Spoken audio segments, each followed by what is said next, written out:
श्री स्वामी समर्थ जय जय स्वामी समर्थ श्री स्वामी समर्थ जय जय स्वामी समर्थ श्री स्वामी समर्थ महाराजांच्या नामस्मरणाने आजच्या व्हिडिओला सुरुवात करूया। शुभ दुपार तुम्हा सगळ्यांना। कसे आहात तुम्ही सगळे? आशा व्यक्त करते स्वस्थ असाल, मस्त असाल, स्वामींच्या सेवेमध्ये रममाण असाल। आज जरा बॅकग्राऊंड वेगळा दिसतोय, कसं वाटतं सांगा, कारण बरेच जण मला म्हटले की तुमच्या मागे स्वामींची मूर्ती किंवा फोटो असेल तर ते छान वाटतं, म्हणून आज मी मूर्तीच्या पुढे बसले आहे। इकडच्या बाजूला फोटो आहे।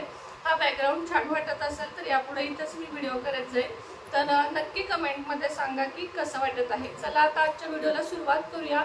उद्या आहे शनी अमावस्या आणि शनी अमावस्येचे खास उपाय आणि सेवा हे मी कालच्या व्हिडिओमध्ये सांगितलेले आहेत। म्हणजे ज्या सेवा करायच्या स्वामी सेवा त्या कालच्या सकाळच्या व्हिडिओमध्ये सांगितलेल्या आहेत। नसेल बघितला व्हिडिओ तर आवर्जून व्हिडिओ बघा, खूप सुंदर सेवा आहेत। कारण शनी अमावस्या आहे आणि वर्षातील शेवटची अमावस्या आहे, खूप महत्त्वाची अमावस्या आहे।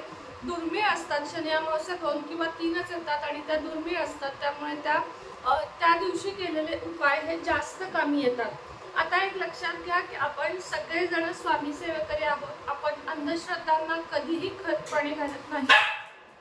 तर सॉरी, थोडंसं मध्ये कुत्र्याचा आवाज आला। तर अमावस्ये दिवशी आपल्याला करायचे उपाय हे खूप महत्त्वाचे असतात, कारण ही शनी अमावस्या आहे आणि शनी अमावस्येला आपल्याला उपाय करायचे असतात। तर मी तुम्हाला हे सांगत होते की आपण स्वामी भक्त आहोत, अंधश्रद्धेला खत पाणी आपण घालायचं नाही, कुठलेही असे विचित्र व्हिडिओ किंवा टायटल याला बळी पडायचं नाही।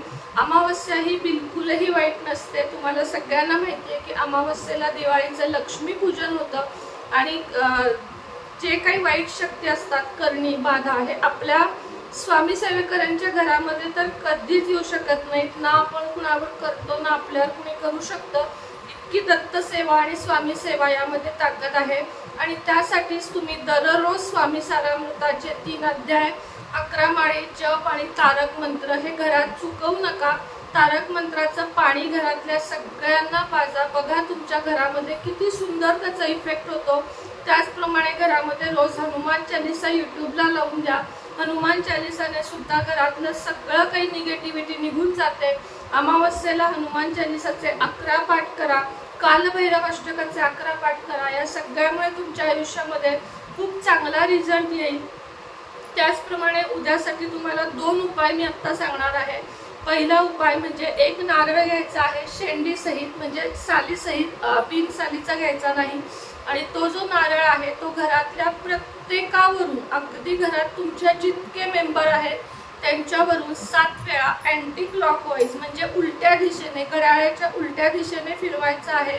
आणि फिरवताना श्री स्वामी समर्थ आणि आपल्या सगळ्यांच्यावरची हिडापिडा टळू दे असं म्हणायचं आहे। आणि तो नारळ टाकून द्यायचा आहे, डस्टबिनमध्ये टाका, लांब जागा असेल लांब टाकून द्या। याने सुद्धा तुमच्या घरातली सगळी निगेटिव्हिटी तो नारळ खेचून घेईल आणि तुमच्या घरातलं वातावरण चांगलं होईल। दुसरा उपाय तुम्हाला सांगते, नारळाचा कर्पूर होम अत्यंत महत्त्वाचा आहे। मी तुम्हाला नेहमी सांगते, अमावस्या, पौर्णिमा, शनिवार या दिवशी हे उपाय करत जावा। खूप जणांना अमावस्या पौर्णिमा आली की त्रास होतो, अशा प्रत्येकाने नारळावर 7 कापराच्या वड्या एक करून ठेवायच्या आणि सगळ्या घरामध्ये तो कापूर फिरवायचा। आणि त्यानंतर हा जो नारळ आहे तो व्यवस्थित एखाद्या ठिकाणी ठेवून द्यायचा आणि 1-2-4 अमावस्या पौर्णिमेला वापरून नंतर तो विसर्जन करायचा। कर्पूर होमनी काय होतं तर कापुरामध्ये खूप ताकद असते की घरातल्या सगळ्या वाईट ऊर्जा स्वतःकडे खेचून घेईल आणि घरातलं वातावरण प्रसन्न करेल। पण वापरताना फक्त आणि फक्त प्युअर आपला भीमसेनी कापूर वापरायचा, चांगला कापूर वापरायचा। अजिबात साधा गोल वड्यांचा जो कापूर असतो तो वापरायचा नाही, तर चांगल्यातला कापूर वापरायचा। तुम्हाला हवा असेल तर आपल्याकडे कापूर मिळतो, 77 57 94 94 41 या नंबरवर व्हॉट्सअप मेसेज करा। तुम्हाला सुंदर असा कापूर मी, एकदम चांगल्यातला कापूर, ओरिजिनल कापूर मी तुम्हाला देईन। त्याचप्रमाणे उद्या फरशी पुसताना पाण्यामध्ये मीठ, गोमूत्र आणि हळद हे घालून उद्या फरशी पुसून घ्यायची आहे। याने सुद्धा तुमच्या घरातली नकारात्मकता दूर होते।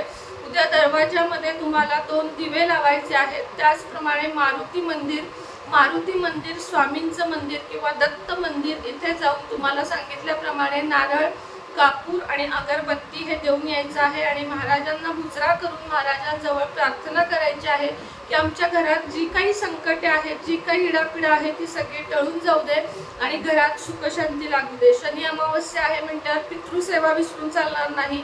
पितृस्तुती दक्षिण दिशेला तोंड करून बरोबर दुपारी 12 वाजता पितृस्तुती म्हणायची आहे। आपल्या स्त्रियांना माहेर आणि सासर या दोन्हीकडचे पितृदोष असतात आणि पितृदोषामुळे जे घरात त्रास होतात ते जास्त असतात, कारण की एक वेळ आपण गुरूंना प्रसन्न करू शकतो, देवाला प्रसन्न करू शकतो, कुलदेवीला प्रसन्न करू शकतो, पण पितृंना प्रसन्न करण्यासाठी पितृंची सेवा करणं खूप गरजेचं आहे। पितृंची सेवा म्हणून उद्या अमावस्या आहे तर उद्या उंबऱ्यावर पाणी शिंपडायचे आहे, दोन्ही बाजूला दिवे लावायचे आहेत, दक्षिण दिशेला तोंड करून आपल्या नित्यसेवेच्या पुस्तकामध्ये पितृस्तुती आहे ती म्हणायची आहे आणि ज्यांच्याकडे नाहीये त्यांनी ओम पितृदैवताय नमः या मंत्राचा किमान 11 वेळा दक्षिण दिशेला तोंड करून जप करायचा आहे आणि पितृंच्या मुक्ततेसाठी प्रार्थना करायची आहे। पिंपळाच्या झाडाची उद्या पाणी घालून पूजा करायची आहे। पांढरी मिठाई पिंपळाच्या झाडाखाली ठेवायची आहे आणि एक तिळाच्या तेलाचा दिवा लावायचा आहे। या सगळ्या सेवा आहेत आणि या खूप चांगल्या प्रभावशाली आहेत। उद्या कुणाच्याही घरचं परान्न आणि नॉनव्हेज चुकूनही कुणीही खाऊ नका। कुणीही तुम्हाला दूध देऊ केलं, पांढरी मिठाई देऊ केली तर तीही कुणीही तुम्ही खाऊ नका, कारण पांढऱ्या गोष्टीतून पांढऱ्या खाण्याच्या पदार्थांमधून या गोष्टी जास्त पसरतात। त्यामुळे उद्याच्या दिवशी परान्न टाळा। जे कुणी हॉस्टेल मेस अशा ठिकाणी राहतात अशा लोकांनी 11 वेळा किंवा 21 वेळा गायत्री मंत्र म्हणून अन्नातला दोष घालवून मग ते अन्न ग्रहण करा किंवा उद्याच्या दिवस दूध आणि फळं याच्यावर तुम्ही काढू शकता। जर तुम्हाला काही वेगळे त्रास होत असतील मानसिक तर उद्याच्या दिवशी बाहेरचं परान्न घेऊ नका। तसं तर पैसे देऊन खाल्लेल्या अन्नाचे दोष लागत नाही, पण कुणाच्या घरचं जेवण उद्या करू नका। मांसाहार काहीही झालं तरी अमावस्या दिवशी करू नका। मी तुम्हाला कळकळीची विनंती करते की या सगळ्या गोष्टींमुळे आपल्यालाच त्रास होतात आणि मग त्यानंतर त्याच्यासाठी आपल्याला बऱ्याच काही गोष्टींना तोंड द्यावं लागतं आणि हे देऊ नये असं वाटत असेल तर या सांगितलेल्या सेवा आणि छोटे छोटे उपाय अवश्य करा। आजच्या व्हिडिओमध्ये इतकीच माहिती होती। पुन्हा भेटेन नवीन व्हिडिओ सोबत, नवीन विषयासोबत। तोपर्यंत तुम्हा सगळ्यांना श्री स्वामी समर्थ।